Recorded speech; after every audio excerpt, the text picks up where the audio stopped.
Olá, pessoal, tudo bom? Bem, eu venho aqui trazer uma aula de atualização em relação à nacionalidade sefardita. Enfim, de tudo que a gente deu em relação à nacionalidade sefardita, e também venho complementar decorrente uma alteração proveniente do decreto-lei que vai começar a vigorar neste ano de 2022. Então, eu vou compartilhar aqui com vocês, os slides onde eu trago aí as exposições, em relação à nacionalidade sefardita. Enfim, já era algo que eu tinha até mencionado na aula, do que poderia vir em relação às alterações, em sentido de dificuldade, da necessidade aí de algumas regras que poderiam ser. Era o que tinha em previsão no projeto. E aí, o que a gente vê? Que, de fato, entrou, né, vamos dizer assim, nesse decreto, a sua aprovação, e vai, de fato, entrar em vigor em setembro, né, de 2022, ou seja, 1º de setembro de 2022. Então, assim, essas regras, primeiramente, hoje, né, eu estou gravando em abril de 2022, ainda não está vigorando.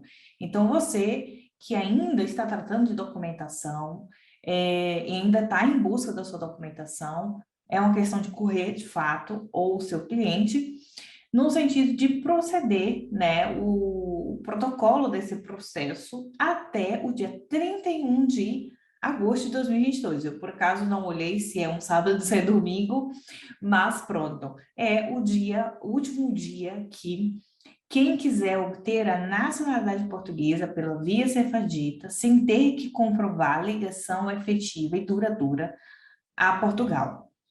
É isso mesmo, não alterou mais nada em relação à documentação, então aquele checklist de documentação em si mantém com complemento da comprovação da ligação efetiva todos aqueles que irão proceder o processo de nacionalidade portuguesa posterior, né, a 1º de setembro de 2022.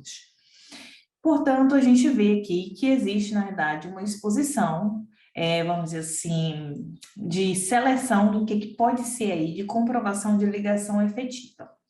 A gente viu, eu também trouxe isso, de forma histórica, em relação ao processo de nacionalidade, o que era de fato exigido em questão de ligação efetiva.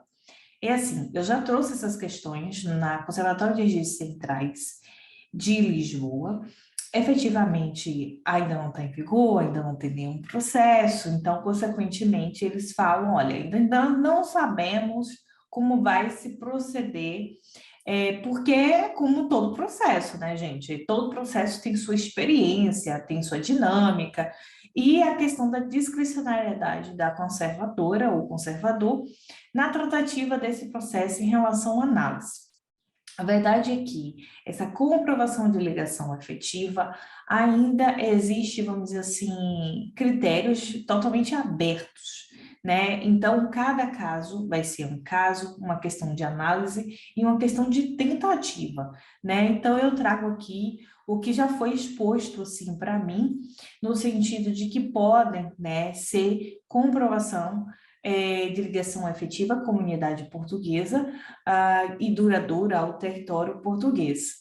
Então, a gente vê que esse decreto, né, esse projeto devidamente aprovado, ele tem uma intenção diferente da nacionalidade portuguesa de netos, que exigia ligação efetiva para, vamos dizer assim, no caso dos brasileiros, embora mantenha essa exigência de ligação efetiva para pessoas que não sejam, vamos dizer assim, de países oficialmente, de língua oficialmente portuguesa.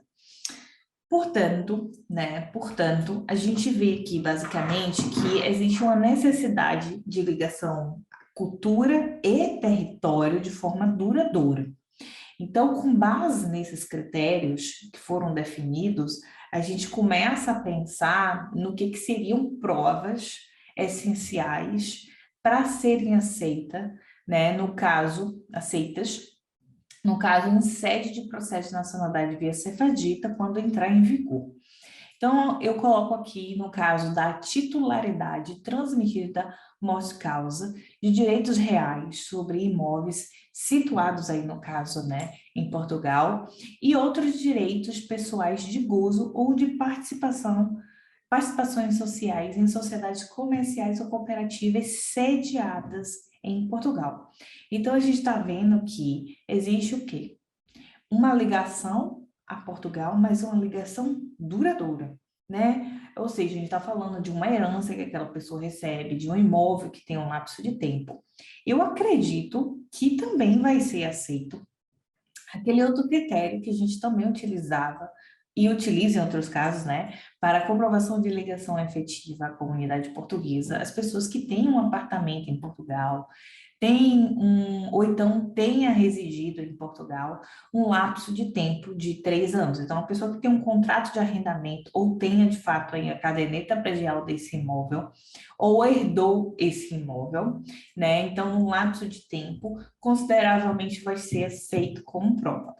Mas é como eu digo, né? Eu estou trazendo as atualizações do que foram definidas. Experiência dentro desses processos específicos, infelizmente, ninguém tem ainda, né? Nem a própria conservadora, as conservadoras e conservadores de Portugal.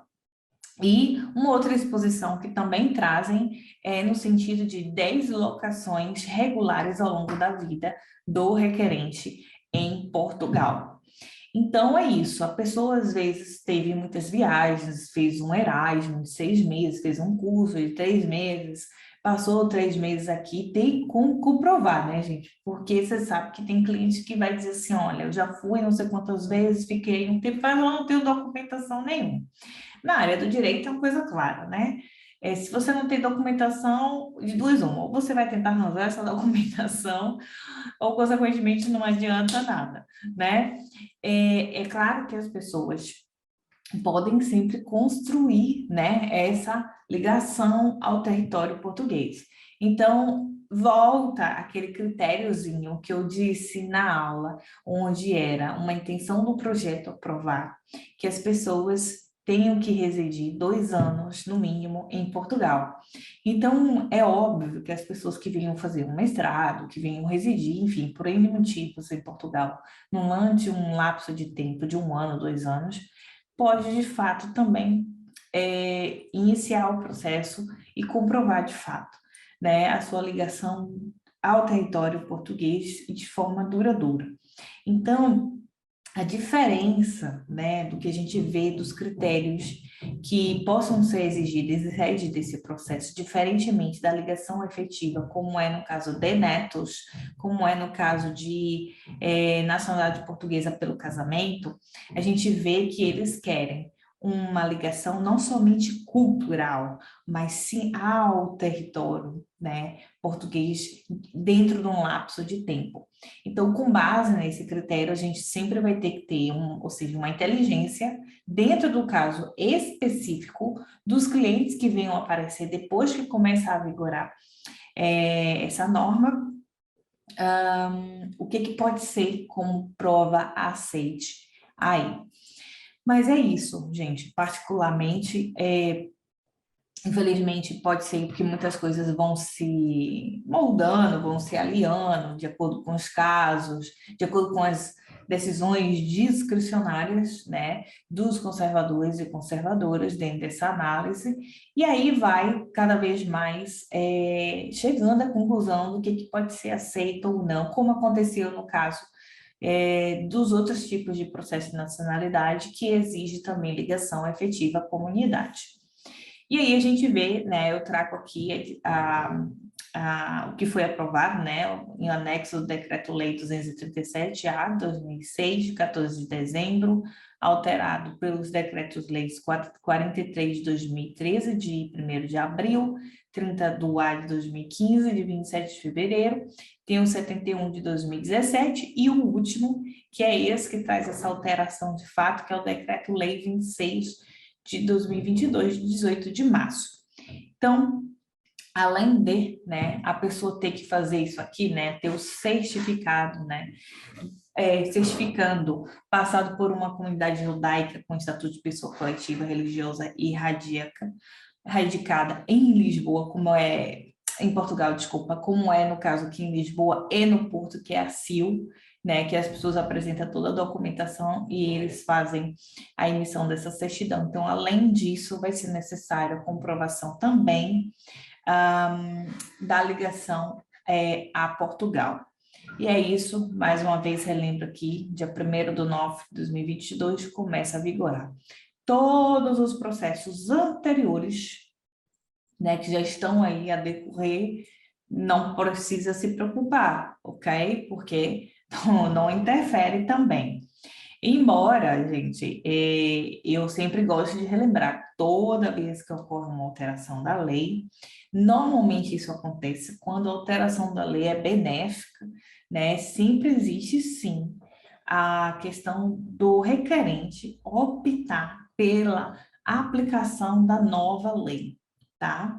Mas, assim, isso também pode acontecer. Tem algumas conservadoras e conservadores que às vezes emite um despacho não, um comunicado e perguntando ao requerente ou representante legal desse requerente se tem intenção de efetivamente que o processo seja analisado com as novas regras.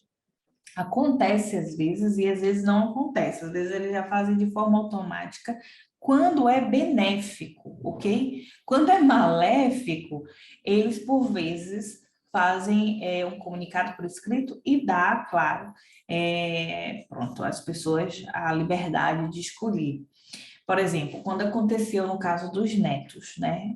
Não precisava comprovar a ligação efetiva antes de, deixa eu ver se eu lembro, 13 de, acho que foi julho de 2017. Eu lembro muito bem que os meus processos ali receberam notificação. Por quê?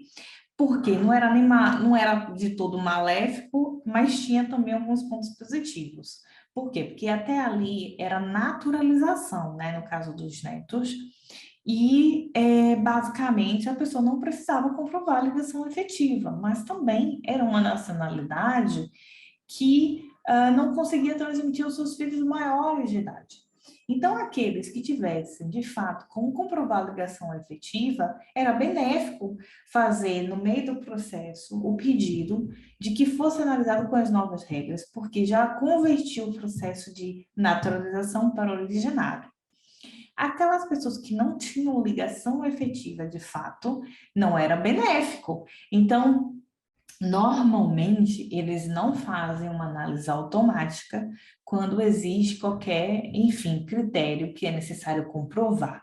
Quando não tem nada que está sendo dispensado e é benéfico, normalmente eles até, ou seja, facilita o processo porque já está vigorando aquela lei, ok? Então, isso é uma preocupação de muitas pessoas. Eu trago aqui uma exemplificação, né, para vocês entenderem como é que funciona. Tanto na questão legal quanto na questão dinâmica, né? O direito não retroage aí. Então, assim, consequentemente, isso serve para vocês esclarecerem dúvidas que venham aí também de clientes, ok? Bem, gente, é isso. Assim que eu tiver também outras, né, atualizações, enfim, de questões práticas, enfim, eu posso estar sempre completando aqui o curso. E é isso, qualquer dúvida que vocês tenham, deixe aqui nos comentários, que assim que possível eu sempre venho esclarecer. E é isso, mais uma vez, obrigada aí pela atenção de todos e espero ter ajudado mais uma vez.